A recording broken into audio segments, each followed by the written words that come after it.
How to log in into My ID Disney Employee Portal.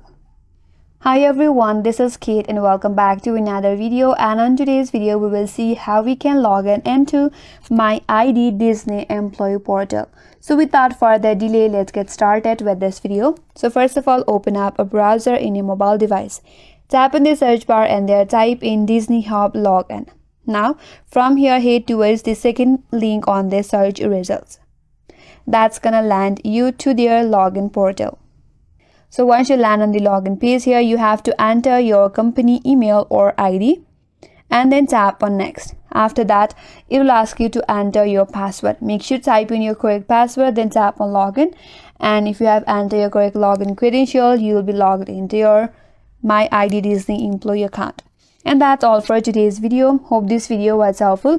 And if you are new to our channel, consider subscribing. Thanks for watching and stay tuned for more videos.